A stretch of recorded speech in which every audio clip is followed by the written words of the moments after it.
Right, hello everyone. I hope we've all had a samosa and something to drink. And I'm really sorry if I have my back or my side to some of you here on my right. I have the absolute honour of being part of this panel, the British Bangladeshi Dream. And I know for so many of us that could be, you know, whether it's, as I was speaking to a gentleman earlier today, growing vegetables in our garden and thinking about our late father and the heritage and culture and their journey as a migrant into this country and the struggles, whether it's rebuilding what we think is our identity now, following some of our own personal pursuits in trying to keep some part of that identity in our own professional developments or how we navigate our identities here in the UK. Whatever it is that we decide, all of this kind of culminates into so much of what it is to be a Bangladeshi here in the UK, whether we're born here, brought up here, or from Bangladesh and having sort of visited or ending up here much later in our lives. So I literally have some very special guests with me for this panel. I'll start off on my left. We have Dishad. So Dishad Hussain is a film and television director predominantly working in documentary and factual programming for British broadcasters such as BBC One and Channel 4. He has also written and directed comedy films such as Banglatown and short films Holly Bolly and Viva Liberty, which have all won numerous awards on international film festival circuits. Dishad runs a successful production collective called Emotion based in London with productions across the globe. And we also have actually created a fantastic documentary and factual programming and currently working on a film. So Dishad, thank you so much for joining us here today. I want you to start with sharing with everyone what you've brought with us today and tell us a little bit about how this connects to your own personal journey. All right, thank you for having me. So I didn't know exactly what would be the most fitting thing for the British Bangladeshi dream. It's kind of like the American dream, but with less money, I suppose, or something. So I have brought a cricket bat because Bangladeshis are very fond of their cricket, and it's a fake cricket bat that was used on my last film, Banglatown. It's made out of foam. Go on.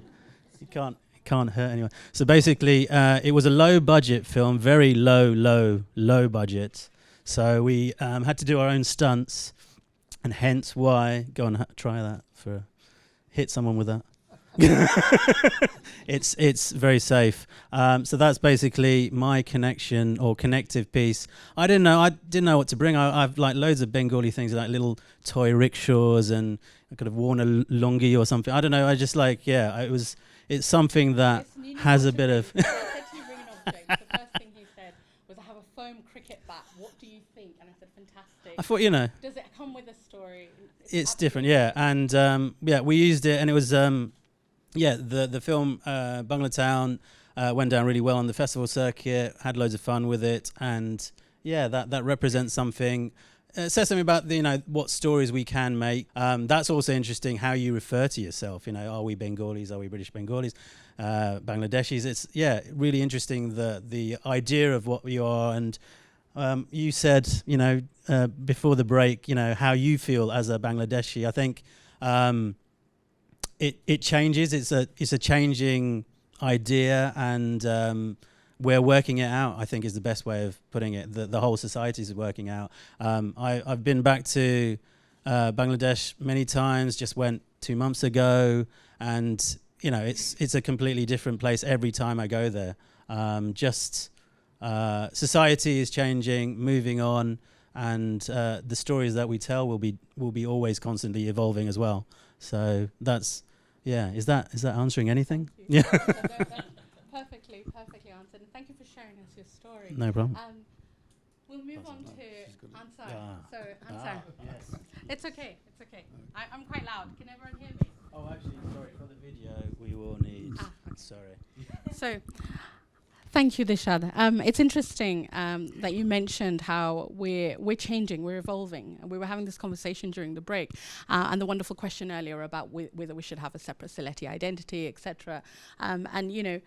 I think we are a work in progress, and often I think what we have to do is actually think about what it means for us to be as British Bangladeshi in this sort of, are we in a motion of re-navigating ourselves in this new identity, or are we already kind of feeling completely accomplished and feeling like as if we are exactly where we want to be in our identity. So it's interesting that you've taken that sort of approach to it. Thank you. We have next to Dishad Ansar Ahmedullah. Ansar is a community activist who has lived and worked in the East End of London since the 1980s.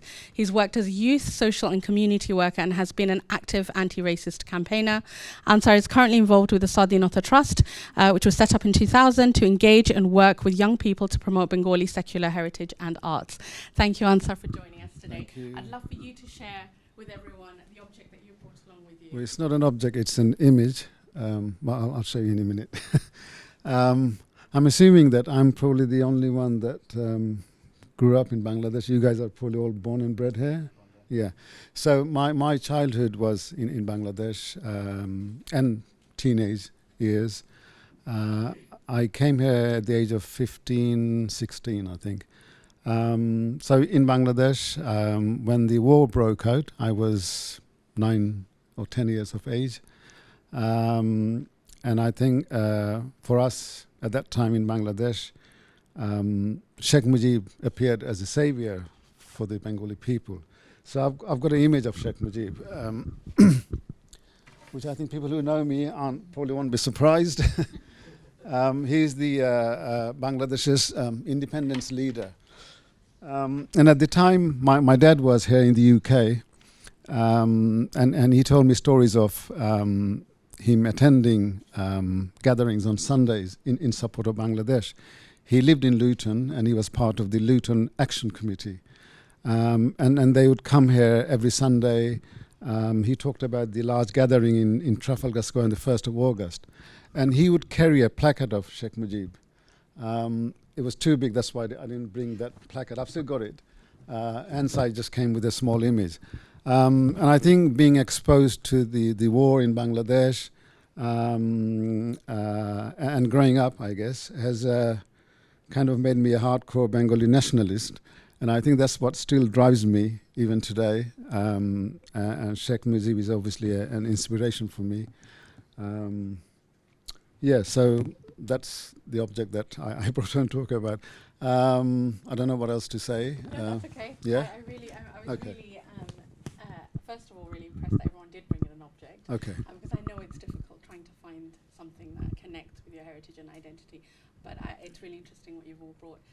And thank you so much for sharing that. We'll come back and speak a little bit about your nationalism and your history. Nutun, the wonderful speaker that we have sitting next to Ansar. Nutun is an architect, an artist, a part-time radio presenter and actor. She's also the mother of 2 grown-up boys. Once a week she sings a pop choir and recently has illustrated a children's book. Nutun's father came to London in the 60s and was later joined by her mother, and she's the eldest of 3 girls, 3 sisters. Yes, Nutun, please share with us your object and tell us a little bit about your journey. Okay, well, so when Fahima said, bring an object, I immediately said, oh, a carom board. And then I thought, how am I going to get it from West London all the way over to East London, because it's about over a metre square and there's all the bits. So I had a route around my house and I thought, well, I'm not going to take a rickshaw because that's obvious. Not going to take a sari. And then my son actually said, Mum, why don't you take this map? Because it used to actually hang in my father's study. And when my boys were little, they were attracted to it because it's quite colourful. It's an artisan object, and it's a map of Bangladesh. In the early days, Bengalis weren't. We weren't really a tourist destination. I don't think we are still. So these are the sort of artisan souvenirs that were being sold. It's out of Bengali wood. I'm not a wood expert, but it looks like a sort of tiki type of material. And my boys were really attracted. Unfortunately, my father passed away coming up to about 10 years ago now. And my son insisted on taking this and hanging it in his room until it fell off the nail and the bit of bark just broke off, and I've just sort of glued it with wood glue. But that sort of invokes one memory of Bangladesh. But the other thing that I was thinking of bringing, which wasn't a carom board, is every now and then my nanny would visit. She used to visit us during the 1980s. So I would be at school, my parents would be at work, my nanny would be sitting at home with, she'd do some domestic chores and things. But to keep herself occupied, she used to make these kata, which it's a traditional handicraft. If I can get one of you to hold I think it's the other way around. So as you can see, there's loads and loads of tiny little stitches here. And she made lots of these. She made tablecloths, bedspreads. This is all during 6 months staying in our house. She made this one as a prayer mat. And she just used, old sheets that were in the house, embroidery thread. She layered up the sheets so that these are quilted, and this is a traditional Bengali handicraft. So it's another thing that I feel links me with Bangladesh through my mother, my grandmother, back to my heritage. So yeah, they're my two objects. Thank you, Nathan. It's wonderful to see this kata, whatever it is that we are supposed to call it, because there are so many various ways of pronouncing it. But we see these in artisanal shops, in central London for £400, and our grandmothers are sitting around the table, and whether it's in the UK or villages in Bangladesh, producing these, and they come in so many different formats, whether it's people and animals and nature and lines like your grandmother has produced. I spent a month in Bangladesh last year doing a little bit of traveling, looking at folk customs and textiles. And what's really interesting is some of the ways in which, and Dishad, you mentioned we're constantly evolving. One of the ways in which the younger generation are actually capturing and recording some of that evolution is actually reproducing some of these blankets in Bangladesh, some of the textiles and art students across universities, with some of their stories captured, whether it's what's happening on Instagram, whether it's what they feel about the politics of the day. And so I'm really glad that you brought this in and shared it with us. Thank you.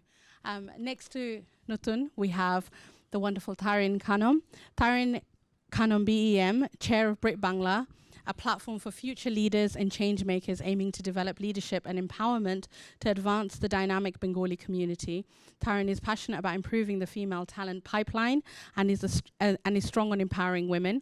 She was awarded the Queen's Honour for her services to diversity in government and the Bengali community, and has served on multiple charity and non-profit boards. Tarin received the British Community Honours Awards for her outstanding contribution to the welfare and integration of minority communities into mainstream British society. Tarin, tell us a little bit about the object that you've brought in and your journey. I'm actually wearing one. This means a lot to me. 20 years ago, I wasn't really a big sari wearer, and I'm really shy about wearing materials that I'm not familiar with, but this is Bangladeshi, and it was bought in a market. My auntie took me Bailey Road when she took me out for lunch or whatever, I don't know. Anyway, this was 500 taka. I don't know how much it would be. Maybe it was £5 in 20 years ago, but I love this sari. So for me, this is one of my memories of Bangladesh, one of my trips. And this is my second object. I literally found this 2 weeks ago, coming out in my sister's car. I was just popping my shopping and bits out. And there was quite a few books, and I think these were all my mum's, because she was a bit of a bookworm when we were younger, and she was a Bengali teacher as well. I can't read. I'm so ashamed. I should have got someone to translate what this is. I tried to Google it, and picture of it doesn't work. But all I know, it's authored by Nazrul Islam, and I think it's a compilation of lots of poems and actually, yes. Sorry, there you go, Nazrul Islam. I think it's all his poems, a very famous poet. But what's interesting is, if this was going to go in the bin, I need to actually ask my sister what the hell was she doing with all these books, because a letter popped out of it, and it's from Shamshad, my cousin, my Boro auntie's daughter, and the address is Shamalina Kazilias Road, Zinda Bazar. So that's a Sylhet address.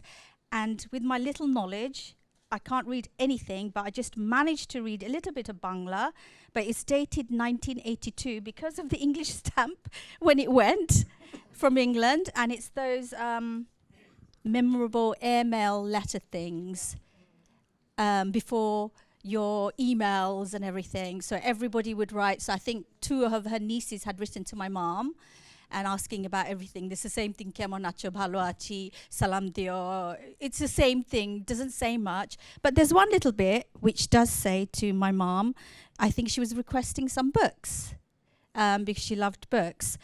So there, I think it's just, that's the only bit I could just about read, my very broken Bangla, that she was asked, her books are on the way with an uncle called Shah Kamal Mama, which is a distant uncle of ours. So I thought that's quite fitting stories to tell. Thank you, Taryn, for sharing that. Thank you. And finally, last but not least, Rukhsana, Kazi Rukhsana Begum is an arts development officer. I think we all know Rukhsana for Town Hamlets Council. She is a community architect, in my opinion, an MA in arts management and a trained filmmaker. Rukhsana is also a creative producer of the Season of Bangla Drama, which has been running for the last 2 decades. Rukhsana was awarded an honorary fellowship at Queen Mary University of London and is currently working with Queen Mary and has been for a very long time to connect the university with the local Bengali community and form partnerships with students, researchers, policymakers and artists. As an arts and cultural advocate, Rukhsana is an honorary visiting research fellow also at Queen Mary University. Thank you, Rukhsana. Please will you share your object with us and tell us a little bit about your story? Hi everyone. Can I speak without the mic? Can you hear me? Okay, sorry. I forgot the camera.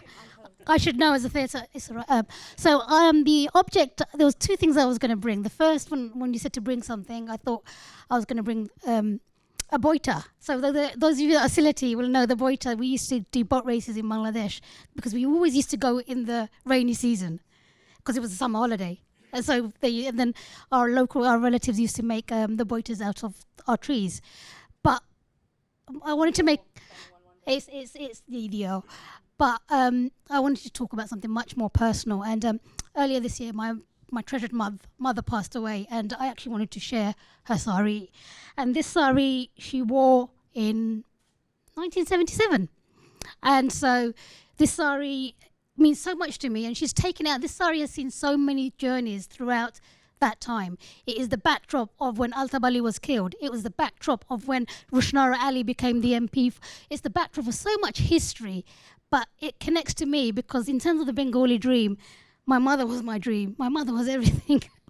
My auntie, at that time, everybody was poor. To be fair, we all were in the same boat. So we would buy a plain sari and then you would embroider it yourself. You would actually design it yourself. So this embroidery was done by my mother. Not my mother, I take that back, by my auntie. And if anybody would follow any cinema of that time, my mum was a very her fan. She was a fan of Bobita and all those actresses of the 70s. So she would want to dress like these women. She'd have the hairstyle. She'd have a little sort of curl around here, how they do their hair. And she'd wear these saris and all be draped. And it was just so beautiful the way they were so glamorous. I'm going to try to wear it later. As anyone that knows me knows I don't wear saris. So I'm going to attempt to wear the sari and hopefully the girls here, you guys can give me a hand. So we've got a bit of performance art, live art happening a little bit later. But that's my kind of Bengali dream, is to share my mum to you. Thank you, Rukhsana. Thank you for sharing something so personal in the process of grief. Thank you. I want to ask all our panelists today 2 questions. We've had the words resilience and resistance fly around quite a bit today.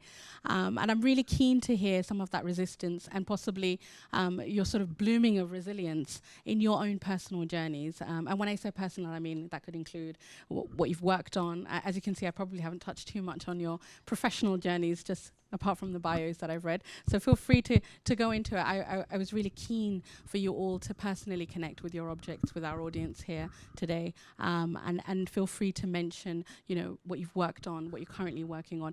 But my question is, what was your Bangladeshi dream? What was your British Bangladeshi dream? What was your dream? And were there moments of resistance or challenges? And where did you and how did you find that resilience? And how did you overcome it? That could be in any part of your life. So I'd like to start with you, Dishab. Really? Anyone else go first? I'll get that microphone and we'll do a swap. So here you go. Thank you, Dishab. Is that better? Does that work? Yeah. Okay.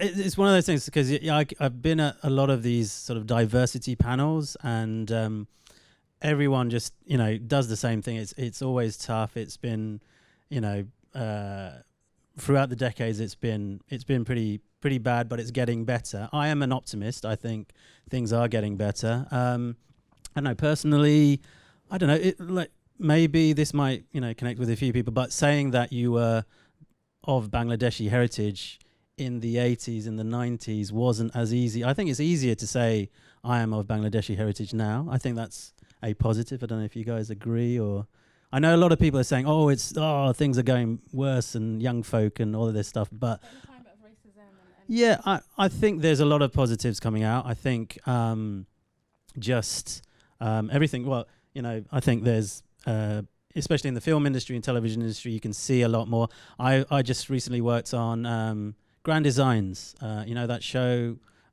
building architecture show. One of the new, so obviously the main presenter is Kevin MacLeod, fantastic guy, but he's got a few other shows.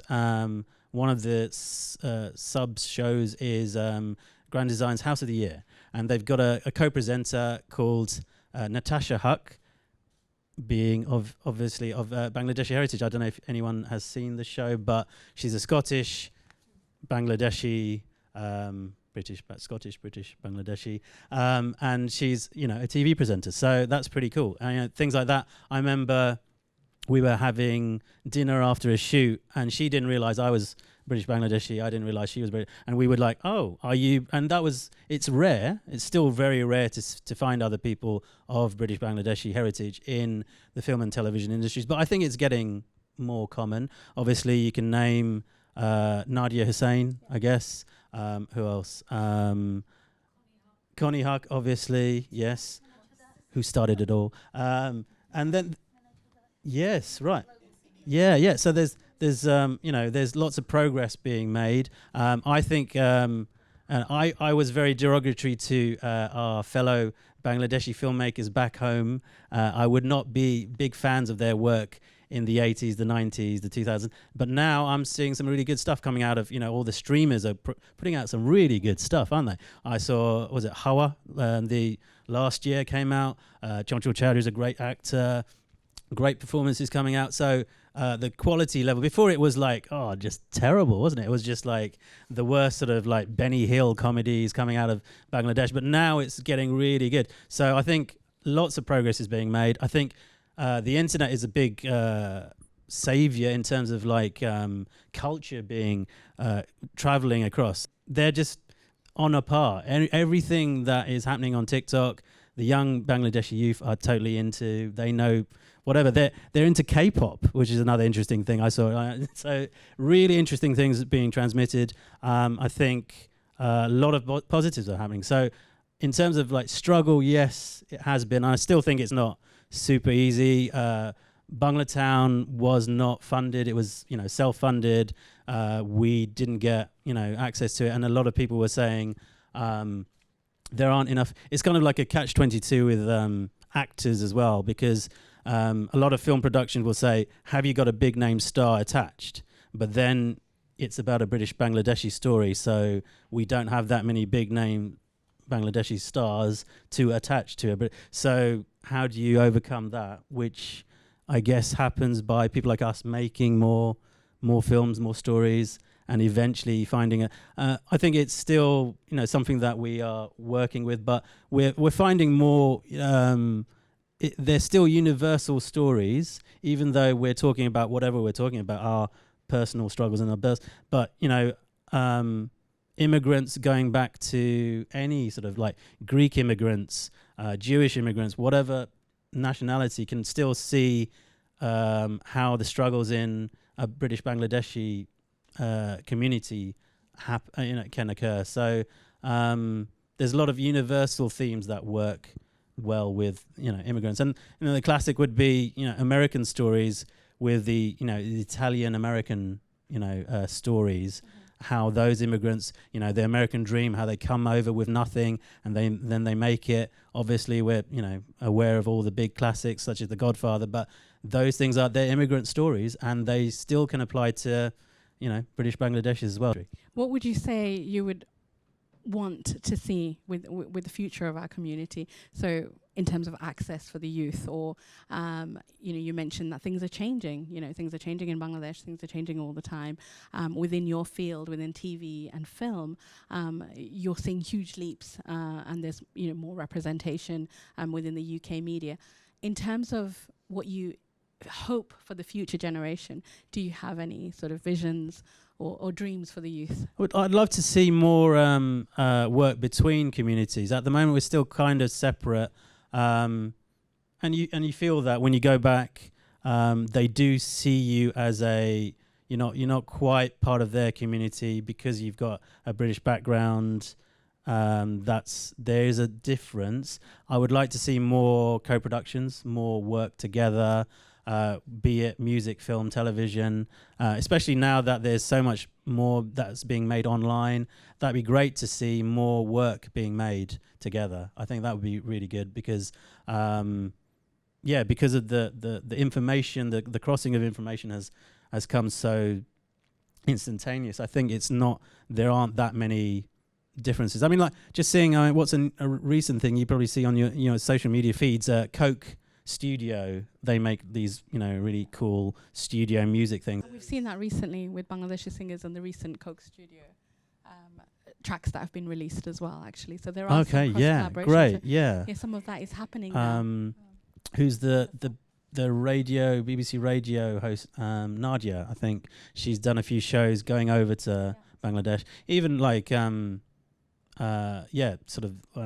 just actors working with each other. Although, you know, I've started on a project that's hopefully going to be filming in Bangladesh. It's a very hard process to their industry still quite insular, so it needs to work a bit more across. And I think that would be of benefit for both industries. Yeah. Thank you so much, Dishad. I'd like to ask Taryn next because I know you need to leave a little bit early. So Taryn, tell us a little bit about what your dream was and any challenges that you faced and where you found your resilience. I probably didn't have a Bangladeshi dream or to live there or anything like that, but...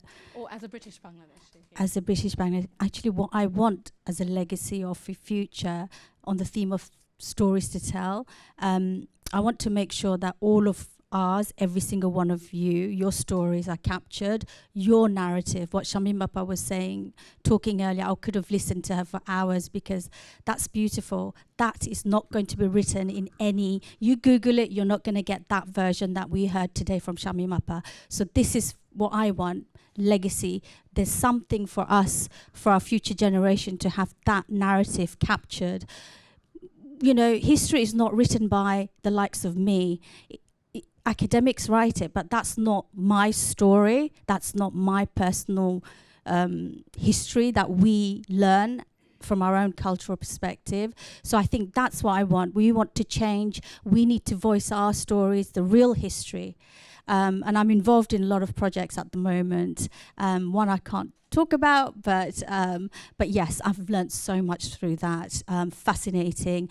And there is a lot of whitewashing, even though I found different perspectives I want to write about. So I'm just saying to you, you will have your own stories, but without that limitation, I would probably do some blogs and get that message out. But I'm just saying, be brave, find stories, be inquisitive, you know, learn about your culture. Don't wait for some Google and TikTok to give you those research and information. Real stories are around you. You just have to dig and you'll find. So for us as a Bengali, Bangladeshi, you know, we aren't reaching fourth generation now.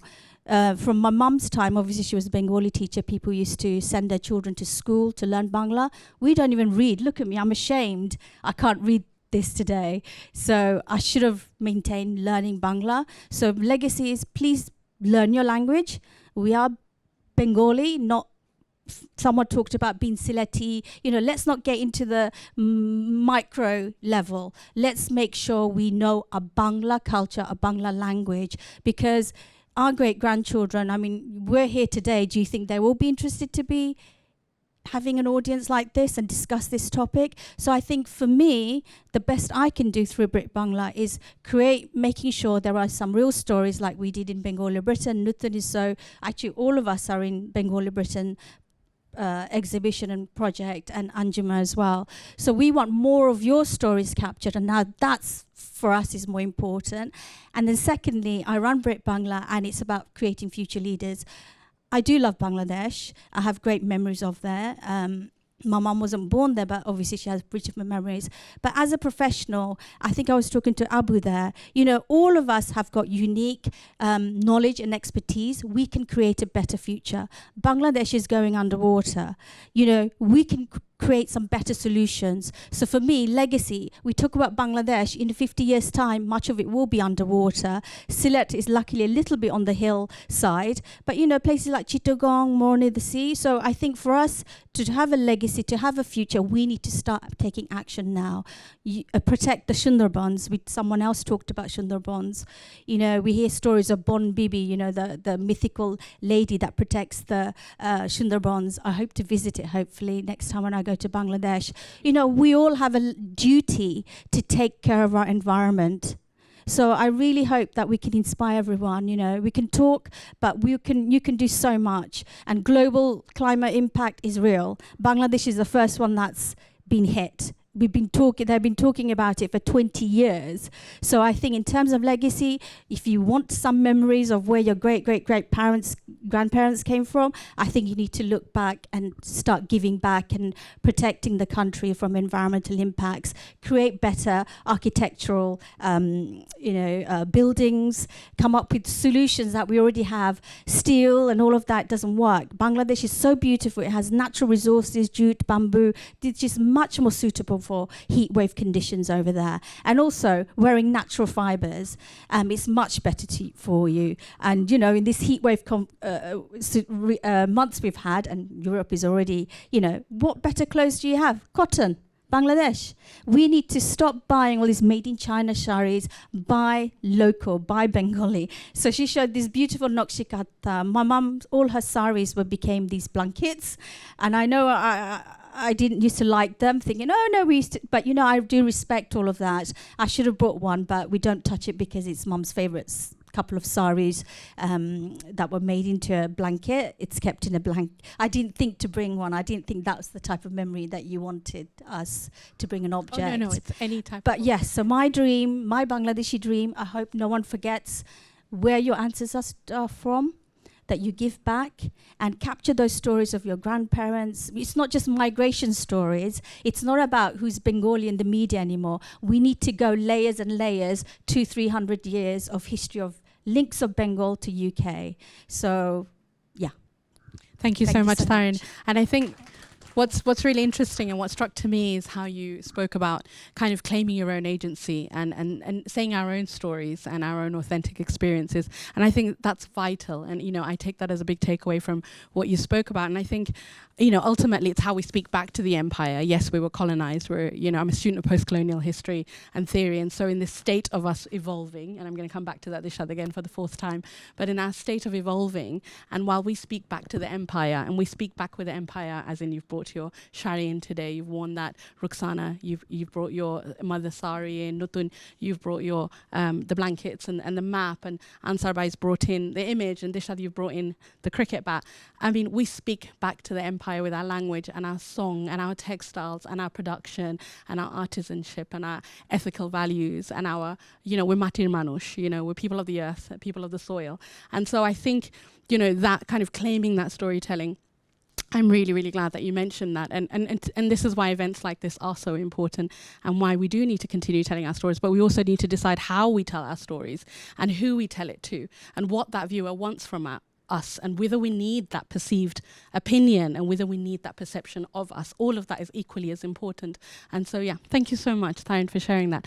I'd like to move on to Ansar Bhai. I'd love for you to take on this question of your Bangladeshi dream and if there were any moments and challenges that you had and how you might have overcome them and what you would like for the future. I mean, I had no dreams, to be honest. I could have brought my mum's sari along because I've got two of her saris. And I mentioned that I came to the UK with my mum and my sisters and brother in sort of late 60s because my dad had already been here. And because we grew up with our mum in Bangladesh, we were very close to our mum than to our dad. Dad was like a kind of stranger when we arrived in the UK. So yeah, maybe I should have brought the saris along, but anyway, another time. So yeah, I arrived in a town called Luton in Bedfordshire, where my dad was staying. And because of my age, I only had 1 year of schooling.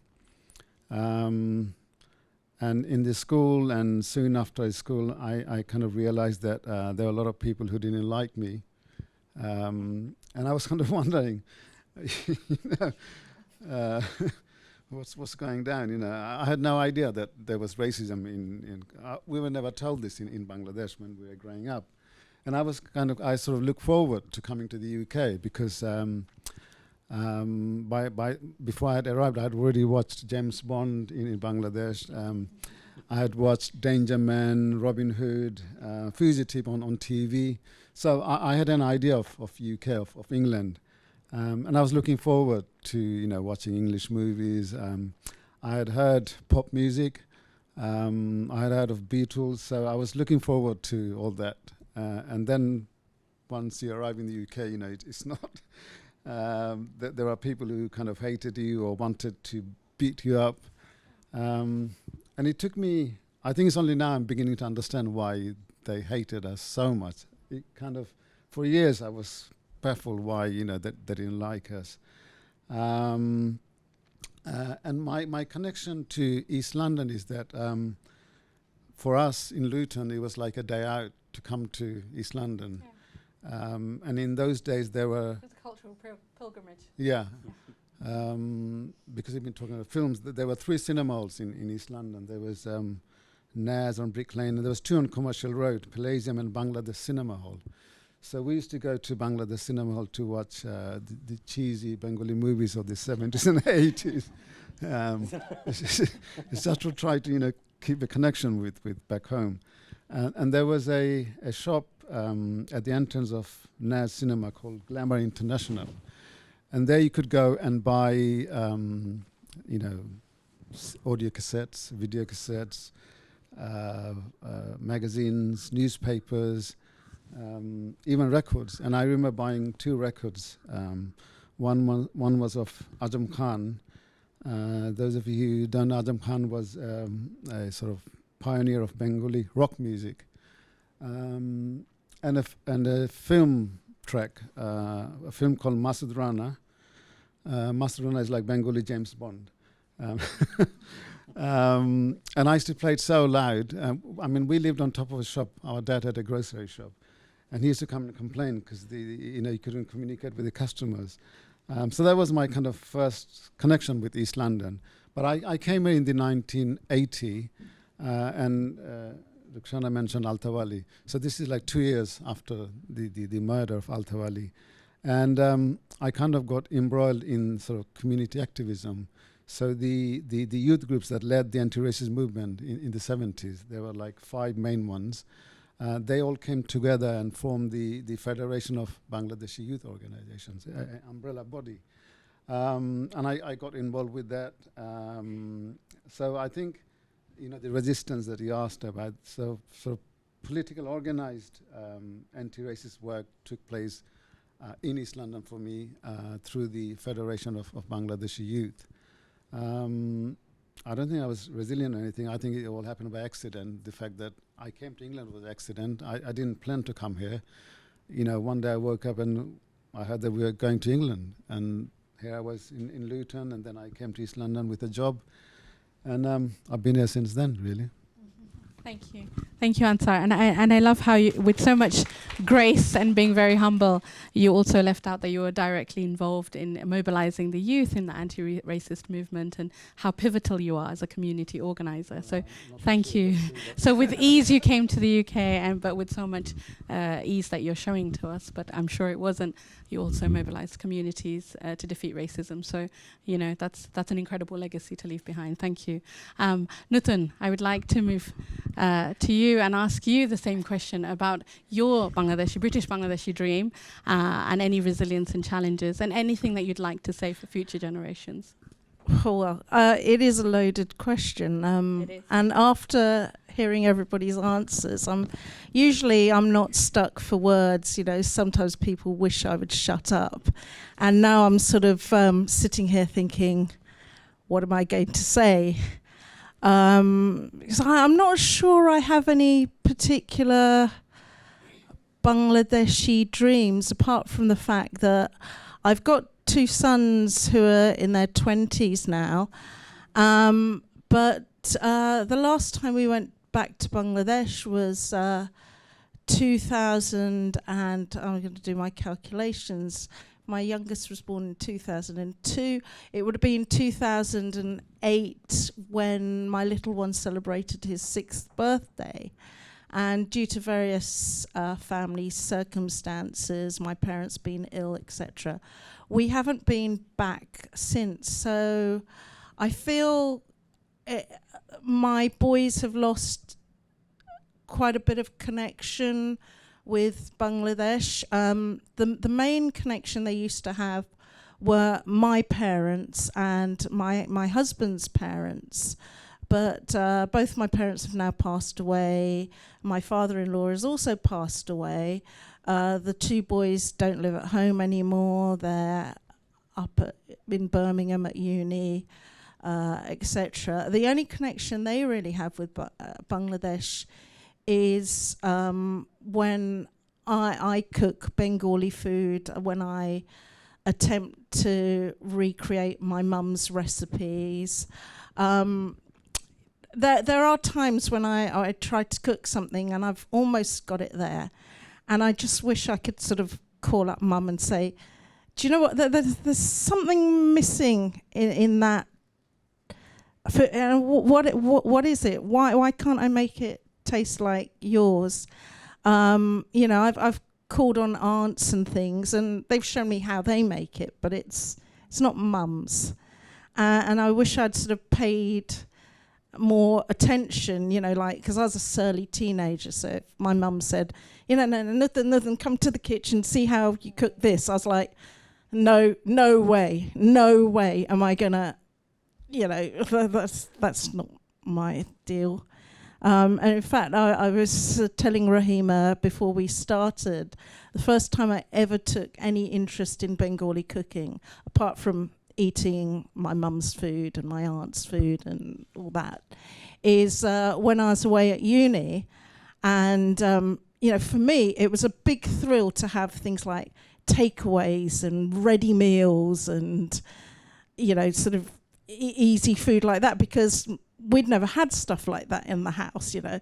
So after about a month or 2 of eating what can be regarded as rubbish, I really sort of missed having home cooking.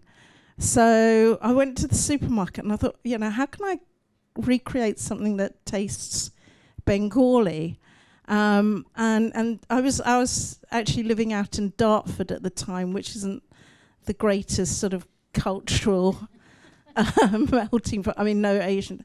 So I went to the local Safeways and I bought a block of frozen fish, and I was like going to the spice counter and I thought, oh yeah, turmeric, yeah, that must be haldi, yeah, coriander, and I bought these little tubs of spices.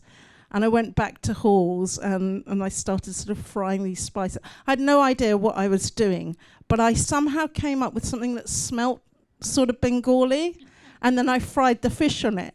And I thought, oh wow, this tastes like home. This tastes like and that's when I first sort of started thinking, well, yeah, I need to learn how to cook this. Because the one thing, I know Taryn was saying, record your memories, write down your memories. But I'm saying to every one of you, if you love your mum's cooking or if you love your grandmother's cooking, please find out how they cook it. Because it's only a fleeting window for you to get that chance. Last 4 years of my mum's life, my mum had dementia and I couldn't communicate. And I really wanted to know, why her chicken korma was so different to everybody else's. What was that extra bit of love she put in? And I think, I know it's not really talking about sort of a future dream for Bangladesh, but I think it's something important. It's very important for us as British because I think food has a lot to do with our culture, our heritage. I think more so than religion or language. So if you can sort of find out, embrace these recipes that people in our family cook that we love, I think that's doing a lot for our legacy. Thank you, Nathan. And it's absolutely very, very important, and something that we can all do. And we spoke about food and grief and sort of the nature of the two, and how they come together, but also so much of our life and how we hold on to culture and preserve culture and our own identities is in these quite domestic moments by ourselves in the kitchen, possibly, or looking at some of the objects or stumbling across things that we packed away and suddenly remind us of our late fathers and our mothers and our grandparents, and how that is one of the big indicators of where we stood and stand now with our cultural identities. So thank you, Nutun. Very, very important. And Roxana, again, last but not least, and we would also like to ask you the same question, your dreams, and also any moments of resilience and any challenges that you faced and what you want going forward, and what do you ask? Thank you. First of all, thank you, Nutun, for letting me wear this. This is such a privilege to wear your grandmother's Kantashile. It's just so, because it means so much. And this is heritage. This is our life. This is our story. I just want to say with Ansar was actually my youth worker way back in the 80s, and he really doesn't sell himself enough. He was really so cool. He was one of these cool Bengali. He had his earpiece, which is still got, and then he was the only person I knew that used to shave their hair. So he was bald and he'd out of choice. And so you're kind of going, this is a cool guy. And not only that, he was part of Joy Bangla Band. So he was part of a music system, creating their own sound. So really, it was really inspiring for someone like me who was 12 years old, going to the youth work session and just listening to what he's saying. So again, don't undersell yourself, mate. Oh God, food. I mean, just to say, the other day my brother said to me, just talking about food, he said, do you know what, sis? You cook like mum. Her cooking hasn't died. And it's like, and it really just, I felt so happy when he said that, because I still, every time I cooked, Mum, is it like this? Mum, is it like this? Mum. And she'd just go, can you just go and cook for God's sake? Because I literally take the pan because I lived with her for 13 years and I cared for her. And so this is the reason why I want to talk about it, because I want to share what a wonderful person she was. And you know what, in terms of resilience, our women have silent resilience. My mum, as a Muslim woman, her whole thing was about sabr. Everything was about be patient. Be patient. Do this. Everything was about this person's saying sabr kharfut, sabr khara. Yeah, and so you kind of went, Mum, it's really for. She goes, no, Allah sees everything, right? And she was very faithful. Everything was around her faith. So for me, when my brother said that, I kind of went, oh, thanks, bruv. That's such a lovely thing. That's probably the biggest compliment you could give me, is to say I cook like Mum. In terms of what do I say about resilience, I'm saying about my mum, her silent resilience. I mean, I want you to know her name. Her name is Rabia Begum. That's my mother's name. She was 72 years old when she died. This was in January the 21st. Sorry, I keep on talking about her because the grief is so raw. Carry on. It's important. It's important. If there is any lesson in culture and identity, this is it. Someone like her, I got my passion for the arts from my mother. She was a home seamstress. So she worked on the machine. And what she did on the machine, as something, she used to sing. She used to sing Nazru. So my love for Nazrul came from my mum singing on the machine. My love for arts came from my mum doing something, doing the sari. She used to make hand fans because you couldn't get them in the UK. So she used to make them, she used to knit them, and so we'd watch her do that. So everything that was an art form and the heritage that I got was from my mother just doing something that was very domestic.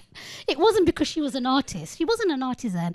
It was because she was just doing something that she wanted to do. Cooking, we all connect with. We love food. And then when you go to a Sileti's house or any Bengali's house, you won't get one dish, you'll get 20 dishes that you never have. You actually don't have time to eat. You can't actually manage to get to the end. You know, you've got fish curry, you've got fish curry that's sour, you've got fish curry that's sweet, you've got a fish curry with mustard, and that's just a fish. Forget about the meat and forget about the vegetables. So again, there's so many ways you can have resilience. I mean, someone said it, I don't know who said it, it was a fantastic writer, so I'm just going to quote them. My existence is resistance. So when the racist sees me, I've already won. Because you don't like me. But I'm saying, I'm here, bruv. I'm here. I'm an East End girl. I'm going to speak very Hamlets, because that's where I'm from, you know.